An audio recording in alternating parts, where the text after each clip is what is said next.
കൂടുതൽ ആളുകളും പുറത്ത് അധികം ഡിസ്കസ് ചെയ്യാനായിട്ട് മടിക്കുന്ന ഒന്നാണ് ലിംഗ ഉദ്ധാരണം. ലിംഗ ഉദ്ധാരണം ഉണ്ടാവാതിരിക്കുക, അല്ലെങ്കിൽ ലിംഗ ഉദ്ധാരണം ഉണ്ടായിട്ടും അത് ലാസ്റ്റ് ചെയ്യാതിരിക്കുക എന്ന് പറയുന്ന കണ്ടീഷൻ. പുരുഷന്മാരുടെ ലിംഗം ഉദ്ധരിക്കാതിരിക്കുക അല്ലെങ്കിൽ അത് ലാസ്റ്റ് ചെയ്യാതിരിക്കുക എന്ന് പറയുന്നത് ഡിസ്കസ് ചെയ്യേണ്ട ഒരു ടോപ്പിക്കാണോ, അല്ലെങ്കിൽ അത് ഇത്ര വലിയ കാര്യമാണോ എന്ന് നമ്മൾ വിചാരിക്കാം. എന്നാൽ നമുക്ക് ദാമ്പത്തിക ജീവിതത്തിൽ ഇത് ഒത്തിരി പ്രശ്നങ്ങൾ ഉണ്ടാക്കുന്ന ഒന്നാണ്. അതുപോലെ തന്നെ ഇത് പതിയെ പതിയെ നമ്മുടെ സെൽഫ് കോൺഫിഡൻസിനെയും ചിലപ്പം ബാധിക്കാനായിട്ടുള്ള സാധ്യതകളുണ്ട്. ഇന്ന് ഞാനിവിടെ ഡിസ്കസ് ചെയ്യാൻ പോകുന്നത് ഇതുപോലെയുള്ള സെക്ഷൽ ഡിസ്ഫങ്ഷൻ, എറക്ടൈൽ ഡിസ്ഫങ്ഷൻ ഉണ്ടാവുന്നത് അതിന് എന്തൊക്കെ ഡയറ്റ് നമുക്ക് ചെയ്യാം, എന്തൊക്കെ സപ്ലിമെൻറ്റ്സ് കൊടുക്കാം, ഇത്തരത്തിലുള്ള കാര്യങ്ങളാണ് ഞാൻ നിങ്ങളുമായിട്ട് ഡിസ്കസ് ചെയ്യാൻ പോകുന്നത്. ഞാൻ ഡോക്ടർ ആമിന, മെഡിക്കൽ ഓഫീസർ, പ്രാണ നാച്ചിക്വ സെൻറ്റർ. ലൈംഗികത എന്ന് പറയുന്നത് ഒരു കോംപ്ലക്സ് ആയിട്ടുള്ള ഒരു സിസ്റ്റമാണ്. അതിനകത്ത് നമ്മുടെ ഹോർമോൺസ് ഇൻവോൾവ് ആവുന്നുണ്ട്, നാഡീവ്യൂഹങ്ങൾ ഇൻവോൾവ് ആവുന്നുണ്ട്, അതുപോലെ തന്നെ രക്തക്കുഴലുകൾ ഇൻവോൾവ് ആവുന്നുണ്ട്, ഹോർമോൺ ഇൻവോൾവ് ആവുന്നുണ്ട്, വികാരങ്ങൾ ഇൻവോൾവ് ആവുന്നുണ്ട്. ഇത്രയും കോംപ്ലക്സ് ആയിട്ടുള്ള ഒരു പ്രവൃത്തി ആയതുകൊണ്ട് തന്നെയാണ് ഇതിന് ഇത്രയും കോംപ്ലക്സ് ഉള്ളത്. ഇതിലേതൊന്നിന് പ്രശ്നം വന്നാലും ലിംഗം ഉദ്ധരിക്കാതിരിക്കാം. മെഡിക്കൽ കണ്ടീഷൻസ് ആയിട്ടുള്ള ഡയബറ്റീസ്, അതുപോലെ തന്നെ ഹാർട്ടിൻ്റെ കണ്ടീഷൻസ്. ഡയബറ്റീസിൽ മെയിനായിട്ട് നിങ്ങൾക്ക് എല്ലാവർക്കും അറിയാം, ഡയബറ്റീസ് ക്രമേണ ഞാൻ മുമ്പ് ഡിസ്കസ് ചെയ്തിട്ടുണ്ട്, നമ്മുടെ നാഡീവ്യൂഹങ്ങളെയാണ് ബാധിക്കുന്നത്. അങ്ങനെ നാഡീവ്യൂഹങ്ങളെ ഡയബറ്റീസ് ബാധിക്കുന്നത് ലിംഗത്തിലേക്കുള്ള നാഡിയും ബാധിക്കുന്നുണ്ട്. അങ്ങനെ ലിംഗത്തിലേക്കുള്ള നാഡീവ്യൂഹത്തിനെ ബാധിക്കുമ്പോൾ ഉദ്ധാരണം നടക്കാതെ വരാം. അതുപോലെ തന്നെ രക്തക്കുഴലുകൾ, കാർഡിയാക് ഡിസ്ഫങ്ഷൻസ് വരുമ്പോഴും ഇതുപോലെ രക്തം പമ്പ് ചെയ്യുന്നതിൻ്റെ കുഴപ്പമാണല്ലോ കാർഡിയാക് ഡിസ്ഫങ്ഷൻസിൽ വരുന്നത്. അതായത് ഹൃദയത്തിൻ്റെ പരമായിട്ടുള്ള എന്തെങ്കിലുമൊക്കെ പ്രോബ്ലംസ് വരുമ്പോഴും ഇതുപോലെ രക്തം പമ്പ് ചെയ്യുന്നില്ല നമ്മുടെ പെനിസിലേക്ക്, അല്ലെങ്കിൽ ലിംഗത്തിലേക്ക് ആവശ്യത്തിനുള്ള ബ്ലഡ് എത്തുന്നില്ല. അപ്പോൾ ഇത്തരം സാഹചര്യങ്ങളിലും ലിംഗം ഉദ്ധരിക്കാതെ വരാം. അതുകൊണ്ടാണ് ഞാൻ ആദ്യമേ പറഞ്ഞത് കോംപ്ലക്സ് ആയിട്ടുള്ള ഒന്നായത് പലതും ഇതിൽ ഇൻവോൾവ് ആയതുകൊണ്ടാണ് പെട്ടെന്ന് ഇത്തരം പ്രശ്നങ്ങൾ വരുന്നത്. ഇതിൽ ഏതൊരു പാർട്ട്, ഇപ്പം രക്തക്കുഴലിൻ്റെ പ്രശ്നമായാലും നാഡീവ്യൂഹത്തിൻ്റെ പ്രശ്നമായാലും അത് ഇതിനെ ബാധിക്കുന്നു. അതുകൊണ്ടാണ് ഇങ്ങനത്തെ പ്രശ്നങ്ങൾ കൂടുതലായും കണ്ടുവരുന്നത്. ചില മെഡിസിനുകൾ, അതായത് BP-യുടെ മെഡിസിൻ, അല്ലെങ്കിൽ പെയിനിൻ്റെ മെഡിസിൻ, കുറച്ച് ആൻറ്റി ഡിപ്രഷൻ മെഡിസിനൊക്കെ നമുക്ക് ഇത് എടുക്കുന്നവർക്ക് ലിംഗം ഉദ്ധരിക്കാറില്ല. അതുപോലെ തന്നെ ചില സൈക്കോളജിക്കൽ ഡിസോർഡർ ആയിട്ടുള്ള ആൻസൈറ്റി ഡിസോർഡറും ഡിപ്രഷനും ഒക്കെ ഉള്ളവർക്കും ലിംഗം ഉദ്ധരിക്കില്ല. അതുപോലെ ഓവർ വെയ്റ്റ്, ഒബേസിറ്റി പോലുള്ള രോഗങ്ങൾ വരുന്ന സാഹചര്യങ്ങളിൽ ഇത്തരം ലിംഗ ഉദ്ധാരണക്കുറവ് കണ്ടുവരാറുണ്ട്. നമ്മൾ കൂടുതലായിട്ടും ഡ്രഗ്സും ആൽക്കഹോളും ഉപയോഗിക്കുന്നവരിൽ നമുക്കറിയാം, ആൽക്കഹോളും ഡ്രഗൊക്കെ കൂടുതൽ ഉപയോഗിക്കുമ്പോഴത്തേക്കും രക്തക്കുഴലുകളെയും നാഡീവ്യവസ്ഥയെ ഇത് നെഗറ്റീവായിട്ട് ബാധിക്കുന്നുണ്ട്. അപ്പോൾ ഉറപ്പായിട്ടും അത് ലിംഗത്തിനെ ബാധിക്കും, ഉദ്ധാരണം നടക്കാതെ വരും, ലാസ്റ്റ് ചെയ്യാതെ വരും. ലിംഗ ഉദ്ധാരണം നടക്കുന്നില്ല, അല്ലെങ്കിൽ ലിംഗ ഉദ്ധാരത്തിന് പ്രശ്നമുണ്ട്, എറക്ടൈൽ ഡിസ്ഫങ്ഷൻ ഉണ്ട് എന്ന് നമുക്ക് എങ്ങനെ അറിയാം? ലിംഗം ഉദ്ധരിക്കില്ല, അല്ലെങ്കിൽ ഉദ്ധരിച്ച ലിംഗം കൂടുതൽ നേരം ലാസ്റ്റ് ചെയ്യില്ല ബെഡ് ടൈമിൽ, അല്ലെങ്കിൽ നമുക്ക് ലൈംഗിക താല്പര്യങ്ങൾ ഉണ്ടാവാതെ ഇരിക്കാം. ഇത്തരം സാഹചര്യങ്ങളിലാണ് നമുക്ക് അതൊരു എറക്ടൈൽ ഡിസ്ഫങ്ഷനാണ്, അല്ലെങ്കിൽ ഉദ്ധാരണക്കുറവ് ഈ വ്യക്തിക്കുണ്ട് എന്ന് നമുക്ക് പറയാൻ കഴിയുന്നത്. ഇത്തരം ലിംഗം ഉദ്ധരിക്കാതെ ഇരിക്കുന്ന അവസ്ഥ, അല്ലെങ്കിൽ ഉദ്ധാരണക്കുറവ് അനുഭവിക്കുന്നവർ ഇത് ഡയറ്റിൻ്റെ പ്രശ്നമാണോ എന്ന് എപ്പോഴും, എല്ലാം ഡയറ്റിൻ്റെ പ്രശ്നം കാരണമാണല്ലോ, അപ്പോൾ ഇതിനൊരു പങ്ക് ഡയറ്റിലുണ്ടോ എന്ന് നമുക്ക് എന്തായാലും ഒരു സംശയം ഉണ്ടാവും. ഉറപ്പായിട്ടും ഡീപ്പ് ഫ്രൈഡ് ആയിട്ടുള്ള ഫുഡ് അധികം കഴിക്കുന്നത് നമ്മുടെ ലിംഗം കൂടുതൽ ഉദ്ധരിക്കാതിരിക്കാനും ലിംഗത്തിൻ്റെ സാധാരണ എല്ലാ ഭാഗത്തേക്കുമുള്ള ആരോഗ്യം നശിക്കുന്നത് പോലെ തന്നെ ലിംഗത്തിൻ്റെ ആരോഗ്യവും ഇത് നശിപ്പിക്കുന്നതാണ് ഡീപ്പ് ഫ്രൈഡ് ആയിട്ടുള്ള ഫുഡ്. അതിൽ തന്നെ നമ്മൾ ഏത് ഓയിലാണ് ഉപയോഗിക്കുന്നത് നമുക്കറിയില്ലല്ലോ. അപ്പോൾ അത്തരം ഭക്ഷണങ്ങൾ, നിങ്ങൾക്ക് ഇത്തരം പ്രശ്നങ്ങൾ നിങ്ങൾ അനുഭവിക്കുന്നുണ്ടെങ്കിൽ ദയവേത് അത്തരം ഭക്ഷണങ്ങൾ നിങ്ങൾ ഒഴിവാക്കുന്നതായിരിക്കും കൂടുതൽ നല്ലത്. നമ്മൾ ഫുൾ ഫാറ്റ് ഡയറി, അതായത് ഫാറ്റുള്ള ഡയറി, നമ്മൾ സ്കിംഡ് മിൽക്ക് എന്നൊക്കെ പറയും, അതല്ലാണ്ട് ഫാറ്റ് ഫുള്ളായിട്ടുള്ള ഡയറി പ്രോഡക്ട്സ് യൂസ് ചെയ്യുന്നത് നമ്മുടെ ഇത്തരം പ്രശ്നങ്ങൾ ഫേസ് ചെയ്യുന്ന ആൾക്കാർക്ക് അത്ര നല്ലതല്ല. കാരണം ഇതിനകത്തുള്ള ആൻറ്റിബോഡീസ് നമ്മുടെ സെക്ഷൽ ഇറക്ഷൻ ഡിസ്ഫങ്ഷനെ കൂടുതൽ വഷളാക്കത്തതേ ഉള്ളൂ. അതുകൊണ്ട് ഫുൾ ഫാറ്റുള്ള മിൽക്ക് ഇത്തരം ആൾക്കാർ ലിംഗം ഉദ്ധരിക്കുന്നില്ല എന്ന് പരാതിപ്പെടുന്നവർ ഒഴിവാക്കുന്നത് നല്ലതാണ്. നമ്മളെപ്പോഴും നല്ലതാണ് എന്ന് പറയുന്ന ഫ്ലാക്സ് സീഡ്, അതുപോലെ തന്നെ സോയ, ഇത് ലിംഗം ഉദ്ധരിക്കാത്ത ആൾക്കാർക്ക്, അല്ലെങ്കിൽ ലിംഗം ഉദ്ധരിക്കുന്നു അത് ലാസ്റ്റ് ചെയ്യുന്നില്ല, അത്തരം ആൾക്കാർ ഒഴിവാക്കുന്നതാണ് നല്ലത്. കാരണം ഈസ്ട്രോജൻ്റെ അളവ് ഇത്തരം ഭക്ഷണത്തിൽ കൂടുതലാണ്, ഫ്ലാക്സ് സീഡിലും അതായത് സോയയിലും കൂടുതലാണ്. ഈസ്ട്രോജൻ ഒരു ഫീമെയിൽ ഹോർമോണാണ്. അതുകൊണ്ട് തന്നെ ഇത് കൂടുമ്പോഴത്തേക്കും ടെസ്റ്റോസ്റ്റിറോണിൻ്റെ പ്രവർത്തനം നന്നായി നടക്കില്ല. ഇത്തരം സെക്ഷൽ ഡിസ്ഫങ്ഷൻ ലൂടെ കടന്നു പോകുന്നവർ എന്ത് കഴിക്കണം, എന്ത് കഴിച്ചാലാണ് ഇത്തരം ഉദാഹരണം കുറയുന്നത്, അതിനെ പരിഹരിക്കാൻ പറ്റുക എന്നുള്ളത് എപ്പോഴും നമുക്കൊരു കൺഫ്യൂഷനും അല്ലെങ്കിൽ ടെൻഷനും നമുക്ക് എപ്പോഴും ഉണ്ടാവും. നമ്മൾ ഒത്തിരി റെഫർ ചെയ്യും. അപ്പോൾ ഇവിടെ ഞാൻ കുറച്ച് സ്റ്റഡീസിലൊക്കെ വന്നിരിക്കുന്ന കാര്യങ്ങളാണ് ഇവിടെ ഡിസ്കസ് ചെയ്യുന്നത്.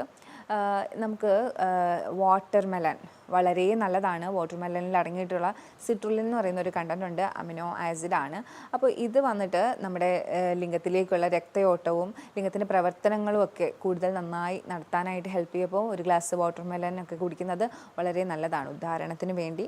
അതുപോലെ തന്നെ മാതളം വളരെ നല്ലതാണ്. മാതളത്തിനകത്ത് ഉള്ള ഒരു ആൻറ്റി ഓക്സിഡൻറ്റ് നൈട്രിക് ഓക്സൈഡിനെ ആക്ടിവേറ്റ് ചെയ്യും. അങ്ങനെ നൈട്രിക് ഓക്സൈഡിനെ ആക്ടിവേറ്റ് ചെയ്യുമ്പോഴത്തേക്കും ഈ നൈട്രിക് ഓക്സൈഡ് ചെയ്യുന്നത് എന്ന് പറഞ്ഞാൽ നൈട്രിക് ഓക്സൈഡ് നമ്മുടെ എല്ലാ കാര്യങ്ങളെയും ഉത്തേജിപ്പിക്കുന്ന ഒരാളാണ് നൈട്രിക് ഓക്സൈഡ്. ഇത് വന്നിട്ട് ലിംഗത്തിനെയും ഉത്തേജിപ്പിക്കാനായിട്ട് സഹായിക്കും. അങ്ങനെ ലിംഗ ഉദ്ധാരണം കൂടുതലായിട്ട് നമുക്കുണ്ടാവും. അതാണ് പോമഗ്രാനൈറ്റിൻ്റെ ഒരു ഉപയോഗം. നമ്മുടെ മാതളം കഴിക്കുന്നത് വളരെ നല്ലതാണ്. ഉറുമാൻ പഴം, മാതളം എന്നൊക്കെ പറയും. അതുപോലെ തന്നെ അത്തിപ്പഴം, ഫിഗ്, ഇതൊരു ഡ്രൈ ഫ്രൂട്ടാണ്. ഈ ഡ്രൈ ഫ്രൂട്ട് നമ്മൾ എടുക്കുന്നതിലൂടെ നമുക്ക് ഒത്തിരി എനർജി കിട്ടുന്നുണ്ട്. ഒത്തിരി എനർജി ഉള്ളതാണ് ഈ ഡ്രൈ ഫ്രൂട്ട്. അപ്പോൾ അത് നമുക്കിങ്ങനെ പാലിനകത്ത് കുതിർത്ത് രാവിലെ എടുക്കാവുന്നതാണ്. എല്ലാ രീതിയിലും ഈ ഡ്രൈ ഫ്രൂട്ട് വളരെ നല്ലതാണ് ബോഡിക്ക്. അതിനോടനുബന്ധിച്ച് തന്നെ ലിംഗത്തിൻ്റെ ഉദ്ധാരണത്തിനും ഈ ഡ്രൈ ഫ്രൂട്ടായിട്ടുള്ള അത്തിപ്പഴം ഒത്തിരി സഹായിക്കുന്നുണ്ട്. ആൻറ്റി ഓക്സിഡൻസ് കൂടുതൽ അടങ്ങിയിട്ടുള്ള അവക്കാഡോസ്, ഒലിവ് ഓയിൽസ്, അത്തരം ഫുഡുകളൊക്കെ ഉൾപ്പെടുത്തി കഴിഞ്ഞാൽ നമുക്ക് ലിംഗോദ്ധാരണത്തിന് സഹായിക്കും. എപ്പോഴും നല്ല ക്ലീനായിട്ടുള്ള ഭക്ഷണം കഴിക്കുക. അതായത് ക്ലീൻ എന്ന് പറയുമ്പോഴത്തേക്കും വൃത്തിയുള്ള അടുക്കളയിൽ ഉണ്ടാക്കിയതെന്നല്ല, അത് ടോക്സിൻസ് കുറഞ്ഞ ഭക്ഷണം കഴിക്കുക. നമ്മളിവിടെ വരുമ്പോഴത്തേക്ക് എപ്പോഴും ഞാൻ പേഷ്യൻസിനോട് പറയും, ഇവിടെ ക്ലീൻ ആയിട്ടുള്ള ഭക്ഷണമാണ് നിങ്ങൾക്ക് തരുന്നത്. അതിൻ്റെ അർത്ഥം ഒരിക്കലും അത് ക്ലീൻ ആയിട്ടുള്ള കിച്ചണിൽ ഉണ്ടാക്കിയെന്നല്ല. അതിനകത്ത് കൊളസ്ട്രോൾ ഉണ്ടാക്കുന്ന കാര്യങ്ങൾ കുറവായിരിക്കും, ബ്ലഡ് പ്രഷർ കൂട്ടുന്ന കാര്യങ്ങൾ കുറവായിരിക്കും, ബ്ലഡ് ഷുഗർ കൂട്ടുന്ന കാര്യങ്ങൾ കുറവായിരിക്കും. അതുപോലെ തന്നെ മറ്റുള്ള ടോക്സിൻസൊക്കെ വളരെ കുറവായിരിക്കും. അതാണ് ഈ ക്ലീൻ ഫുഡ് എന്ന് പറയുന്നത്. കൂടുതലായിട്ടും അധികം കരിച്ചും പൊരിച്ചും എടുക്കാത്ത ഫുഡ്, ആവിയിൽ വേവിച്ചത്, അധികം സ്പൈസ് ആഡ് ചെയ്യാത്തത്, ആവശ്യത്തിന് എല്ലാം ഒരു ബ്ലാൻഡ് ലെവലിൽ ആയിരിക്കും കഴിക്കുന്നത്. അപ്പോൾ അത്തരം ഭക്ഷണക്രമങ്ങൾ എപ്പോഴും നമ്മുടെ ശരീരത്തിനെ ഉത്തേജിപ്പിക്കും. അങ്ങനെ ഒരു 10 ദിവസം അല്ലെങ്കിൽ 15 ദിവസം ഇത്തരം ഡയറ്റുകൾ ഫോളോ ചെയ്യുന്നത് നിങ്ങളുടെ ലിംഗ ഉദ്ധാരണം നല്ല രീതിയിൽ തിരികെ കൊണ്ടുവരാൻ, അത് നല്ല രീതിയിൽ പ്രവർത്തിക്കാനായിട്ട് നിങ്ങളെ സഹായിക്കും. നട്ട്സ്, ബദാം, സീഡ്സ്, ഇതൊക്കെ എപ്പോഴും മിനറൽസും വൈറ്റമിൻസും ഒരുപാട് റിച്ച് ആയിട്ടുള്ളതാണ്. ഇത്തരം ഭക്ഷണങ്ങൾ എപ്പോഴും നമ്മുടെ ബ്ലഡിൽ കൂടുതലായിട്ട് നല്ല കണ്ടൻസ് കൊണ്ടുവരാനും നമ്മുടെ ശരീരത്തിന് നല്ല ആരോഗ്യം തരാനും നല്ല എനർജറ്റിക് ആയിട്ട് വയ്ക്കാനും സഹായിക്കും. നമ്മുടെ ശരീരത്തിൽ മൊത്തത്തിലൊരു എനർജി ഉണ്ടാവും. നമുക്ക് ഉദ്ധാരണത്തിൽ കുറവുണ്ടാവുന്നവർക്ക് കുറച്ച് എനർജിയും ഉണ്ടാവുകയും ചെയ്യും. അപ്പോൾ ഇത്തരം ഭക്ഷണങ്ങളൊക്കെ ഉൾപ്പെടുത്താനായിട്ട് ശ്രമിക്കുക. അതുപോലെ തന്നെ ഗ്രേപ്പ്, ബീട്രൂട്ട് ഒക്കെ ഇത്തരം ഉദ്ധാരണം കൂട്ടാൻ സഹായിക്കുന്നു എന്ന് പറയുന്നുണ്ട്. പക്ഷേ തണ്ണിമത്തനിൽ പ്രത്യേകം സ്റ്റഡികൾ തന്നെയുണ്ട്. തണ്ണിമത്തൻ സിട്രുലിൻ അടങ്ങിയിട്ടുള്ളത് കൊണ്ട് ലിംഗ ഉദ്ധാരണത്തിന് ഒത്തിരി സഹായിക്കുന്നുണ്ടെന്ന്. പക്ഷേ ഗ്രേപ്പും നമ്മുടെ മുന്തിരിയിലും ബീട്രൂട്ടിലൊന്നും സ്റ്റഡീസ് ഇല്ല. പക്ഷേ ലിംഗ ഉദ്ധാരണത്തിന് ഒരുപാട് സഹായിക്കുന്നുള്ള, നമ്മുടെ തണ്ണിമത്തനെ പോലെ സഹായിക്കുന്നുണ്ട് എന്നാണ് പറയപ്പെടുന്നത്. ബീട്രൂട്ടും മുന്തിരിയും സഹായിക്കുന്നുണ്ട്. വൈറ്റമിൻസും മിനറൽസും ധാരാളമായിട്ട് അടങ്ങിയിട്ടുള്ള ഭക്ഷണങ്ങളാണ് ഉദാഹരണം കുറഞ്ഞവർ കൂടുതലായിട്ടും കോൺസെൻട്രേറ്റ് ചെയ്യേണ്ടത്.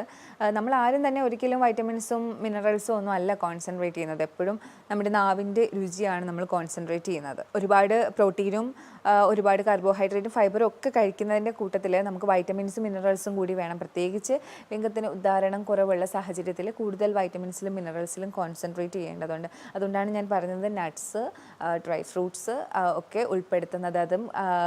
അതും അതിൽ തന്നെ എസ്പെഷ്യലി ഫിഗൊക്കെ കഴിക്കുന്നത് വളരെ നല്ലതാണെന്ന് ഞാൻ പറഞ്ഞിരുന്നു. ഇനി നമുക്ക് നമ്മൾ ലിംഗ ഉദ്ധാരണത്തിനായിട്ട് സഹായിക്കുന്ന സപ്ലിമെൻറ്റ്സ് ഏതൊക്കെയാണെന്ന് നോക്കാം.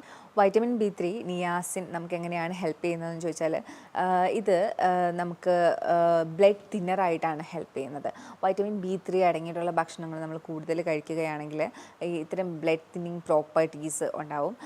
അങ്ങനെ നമുക്ക് കൊളസ്ട്രോളൊക്കെ ഉള്ളത് ബ്ലോക്ക് ഉണ്ടാക്കുകയും ലിംഗത്തിലേക്കുള്ള ബ്ലഡ് സപ്ലൈ കുറയുകയും ചെയ്യും. അപ്പോൾ ഇത്തരം ബ്ലഡ് തിന്നേഴ്സ് ആയിട്ടുള്ള വൈറ്റമിൻ B3, നിയാസിൻ നമ്മൾ യൂസ് ചെയ്യുവാണെങ്കിൽ നമുക്ക് കൂടുതലായിട്ട് ലിംഗത്തിൻ്റെ ഉദ്ധാരണം ഉണ്ടാവും. കാരണം ലിംഗത്തിൻ്റെ ആ ഒരു ബ്ലഡ് ഫ്ലോ ഇത്തരം തരം കൊളസ്ട്രോൾ ഉള്ളവർ, അവർക്ക് ഉണ്ടാവുന്ന പ്രശ്നങ്ങളിൽ നിന്ന് ഇത് തടയും. വൈറ്റമിൻ സി എന്താണ് ചെയ്യുന്നതെന്ന് വെച്ചാൽ, നേരത്തെ ഞാൻ പറഞ്ഞിരുന്നു നൈട്രിക് ഓക്സൈഡിൻ്റെ ഒരു ഇത്. അപ്പോൾ നൈട്രിക് ഓക്സൈഡിൻ്റെ ലെവൽ കൂടും. അപ്പോൾ ഞാൻ നേരത്തെ പറഞ്ഞതുപോലെ നൈട്രിക് ഓക്സൈഡ് സാധാരണ എല്ലാ ഉത്തേജനങ്ങളും നടത്തുന്നത് നൈട്രിക് ഓക്സൈഡാണ്. അപ്പോൾ ഈ നൈട്രിക് ഓക്സൈഡ് ലിംഗത്തിൻ്റെ ഉദ്ധാരണവും ഇത് കൂട്ടും. അങ്ങനെ വൈറ്റമിൻ സി അടങ്ങിയിട്ടുള്ള ഭക്ഷണങ്ങൾ നിങ്ങൾ കൂടുതൽ കഴിക്കുമ്പോൾ ഉദ്ധാരണം കൂടാനായിട്ട് സഹായിക്കും. വൈറ്റമിൻ ഡി എപ്പോഴും ഹോൾ ഫങ്ഷന് വേണ്ടിയിട്ടുള്ളതാണ്. സ്കിന്നായാലും ബോണായാലും എല്ലാത്തിനും വേണ്ടിയിട്ടുള്ളതാണ്. ഇപ്പോൾ വൈറ്റമിൻ ഡി എഗ്ഗിലും ഫിഷിലും ഒക്കെയാണ് കൂടുതലായിട്ടും അടങ്ങിയിരിക്കുന്നത്, പിന്നെ ഡയറക്റ്റ് സൺലൈറ്റൊക്കെ. അപ്പോൾ വൈറ്റമിൻ ഡിയുടെ സപ്ലിമെൻറ്റ് നിങ്ങൾക്ക് എടുക്കാം ഇത്തരം അവസരങ്ങളിൽ. അത് കുറവാണെങ്കിൽ അത് സപ്ലൈ ചെയ്ത് കൊടുക്കാം. കാരണം ഓവറോൾ ഹെൽത്തിന് ആവശ്യമായിട്ടുള്ളതാണ് വൈറ്റമിൻ ഡി എന്ന് പറയുന്നത്. അതുപോലെ തന്നെ സിങ്കിൻ്റെ സപ്ലിമെൻറ്റ്സ് ടെസ്റ്റോസ്റ്റിറോണിനെ നിയന്ത്രിക്കുന്നുണ്ട്. സിങ്കിൻ്റെ സപ്ലിമെൻറ്റ്സ് നിങ്ങൾക്ക് എടുക്കാം. അതുപോലെ തന്നെ വൈറ്റമിൻ B9 അതായത് ഫോളേറ്റ് എടുക്കുന്നതിലൂടെ നമുക്ക് മൂഡ് സ്റ്റെബിലൈസിങ് ആണ്. നമ്മൾ ആദ്യം തന്നെ ഡിസ്കസ് ചെയ്തതാണ് മൂഡ്. നമ്മുടെ എല്ലാ രീതിയിലുള്ള ഒരു ബാലൻസും ഇതിനകത്ത് വേണം. അപ്പോൾ മൂഡ് സ്റ്റെബിലൈസർ ആയിട്ടുള്ള ഇതും എടുക്കുകയാണെങ്കിൽ സ്ട്രെസ് ലെവലും കാര്യങ്ങളും ആൻസൈറ്റിയൊക്കെ ഒന്ന് കുറഞ്ഞു കിട്ടും. വൈറ്റമിൻ ഇ ടെസ്റ്റോസ്റ്റിറോൺ കൂടാനായിട്ട് സഹായിക്കും, മെയിൽ ഹോർമോൺ ആയിട്ടുള്ള. അപ്പോൾ വൈറ്റമിൻ ഇ എടുക്കുന്നതും വളരെ നല്ലതാണ്. ലാർജിനിൻ അടങ്ങിയിട്ടുള്ള പംകിൻ സീഡ്സും അതുപോലെ സീഡ് വർഗ്ഗങ്ങളൊക്കെ എടുക്കുമ്പോൾ നൈട്രിക് ഓക്സൈഡിൻ്റെ കൂടുതലാണ് ഉണ്ടാകുന്നത്. നൈട്രിക് ഓക്സൈഡ് ഞാൻ നേരത്തെ പറഞ്ഞതുപോലെ ഉദ്ധാരണങ്ങളെയാണ് ഹെൽപ്പ് ചെയ്യുന്നത്. അതോടുകൂടി ലിംഗത്തിൻ്റെ ഉദ്ധാരണത്തിനെ ഇത് ഹെൽപ്പ് ചെയ്യുന്നുണ്ട്. മഗ്നീഷ്യം എപ്പോഴും നല്ലതാണ്. മഗ്നീഷ്യം കുറഞ്ഞു പോയാൽ ലിംഗത്തിൻ്റെ ഉദ്ധാരണം കുറയും. മഗ്നീഷ്യം എപ്പോഴും ബ്ലഡ് വെസൽസിനെ കൂടുതൽ നല്ല ആരോഗ്യകരമായിട്ട് വെക്കാനായി റിലാക്സ് ചെയ്യുന്ന ഒന്നാണ് മഗ്നീഷ്യം എന്ന് പറയുന്നത്. അപ്പോൾ ഇതിൻ്റെ കുറവ് നമ്മുടെ ബ്ലഡ് വെസൽസിനെ കൺസ്ട്രക്റ്റ് ചെയ്യുകയും ലിംഗത്തിൻ്റെ ഉദ്ധാരണം കുറയ്ക്കുകയും ചെയ്യും. പിന്നെ നമുക്ക് കൂടുതലായിട്ടും അവക്കാഡോസ്, ലെഗ്യൂംസ് ഒക്കെ ഉപയോഗിക്കാം മഗ്നീഷ്യം കൂടുതലായിട്ട് നമുക്ക് കിട്ടാനായി. ടെസ്റ്റോസ്റ്റിറോൺ ഇത്രയും ഇമ്പോർട്ടൻ്റ് ആണോ, ഇത്രയും യൂസ്ഫുൾ ആണോ എന്ന് നമുക്ക് എന്തായാലും തോന്നാം. ടെസ്റ്റോസ്റ്റിറോണിനെ ഇമ്പ്രൂവ് ചെയ്യുന്നത് വളരെ ആവശ്യമായിട്ടുള്ള ഒന്നാണ് ഉദാഹരണത്തിൽ. കാരണം നമ്മുടെ മസിലിൻ്റെ സ്ട്രെങ്ത്, ബോണിൻ്റെ സ്ട്രെങ്ത്, അതുപോലെ തന്നെ സ്പേം കൗണ്ട് കൂട്ടാനായിട്ട്, സ്ട്രോങ് ആയിട്ടുള്ള ബോൺ ഉണ്ടാവാനായിട്ടൊക്കെ നമുക്ക് നമ്മുടെ ടെസ്റ്റോസ്റ്റിറോണിൻ്റെ ആവശ്യമുണ്ട്. അതുകൊണ്ട് തന്നെയാണ് എടുത്തെടുത്ത് ടെസ്റ്റോസ്റ്റിറോണിൻ്റെ കാര്യം പറയുന്നത്. സിങ്ക്, അതായത് വൈറ്റമിൻ ഇ ഒക്കെയാണ് ടെസ്റ്റോസ്റ്റിറോൺ കൂടാനായിട്ട് സഹായിക്കുന്നത്. അതുപോലെ തന്നെ ഞാൻ അവോയ്ഡ് ചെയ്യാൻ പറഞ്ഞത് ഫ്ലാക്സ് സീഡും സോയയുമാണ്. കാര്യം അത് ടെസ്റ്റോസ്റ്റിറോണിനെ കുറയ്ക്കും. എങ്ങനെയാണെന്ന് ചോദിച്ചാൽ ഈസ്ട്രോജനെ കൂട്ടും, അത് ഫീമെയിൽ ഹോർമോൺ ആയിട്ടുള്ള. അപ്പോൾ ഇത്തരം കാര്യങ്ങളാണ് നമ്മൾ മെയിനായിട്ടും സെക്ഷൽ ഡിസ്ഫങ്ഷൻ അനുഭവിക്കുന്ന ആൾക്കാരൊന്ന് ശ്രദ്ധിക്കേണ്ടത്. അപ്പോൾ ഇത്തരം പ്രശ്നങ്ങൾ നിങ്ങൾ ആരെങ്കിലും ഇതിലൂടെയൊക്കെ കടന്നു പോകുന്നുണ്ടെങ്കിൽ ഒരിക്കലും മടിക്കാതെ ഒരു ഡോക്ടറെ കാണുക, എക്സ്പേർട്ടിനെ തന്നെ കണ്ട് അതിനായിട്ടുള്ള സഹായങ്ങൾ തേടുക. ഏതൊക്കെ വൈറ്റമിൻസ് ആണ്, സപ്ലിമെൻറ്റ്സ് ആണ് നിങ്ങൾ എടുക്കേണ്ടത്, എന്തൊക്കെ ഭക്ഷണമാണ് നിങ്ങൾക്ക് ശരിയായ രീതിയിൽ കഴിക്കേണ്ടത്. കാരണം പല കോംപ്ലിക്കേഷനും ഉണ്ടാവും, ചിലപ്പോൾ മറ്റുള്ള ഡിസീസ് ഉണ്ടാവും. അപ്പോൾ ഒറ്റയ്ക്കൊരു തീരുമാനം എടുക്കാതെ ഒരു നല്ല എക്സ്പേർട്ടിൻ്റെ സഹായത്തോടു കൂടി ഒരു നല്ല ഡയറ്റും നല്ല ട്രീറ്റ്മെൻറ്റ് പ്ലാനും ഒക്കെ കണ്ടെത്തുക. എന്തായാലും ഇതിനൊക്കെ ശാശ്വതമായിട്ടുള്ള പ്രതിവിധി തന്നെ ഉള്ള രോഗങ്ങളാണ്. ഇതൊരു രോഗം എന്ന് പോലും പറയാൻ പറ്റില്ല, ഒരു കണ്ടീഷനാണ്. ഞാൻ പറഞ്ഞതിൽ നിങ്ങൾക്ക് എന്തെങ്കിലുമൊക്കെ ഡൗട്ട് ഉണ്ടെങ്കിൽ ഈ കാണുന്ന നമ്പറിൽ നിങ്ങൾക്ക് കോൺടാക്റ്റ് ചെയ്യാവുന്നതാണ്. അടുത്തൊരു വീഡിയോയിലേക്ക് കാണുന്നത് വരെ ബൈ.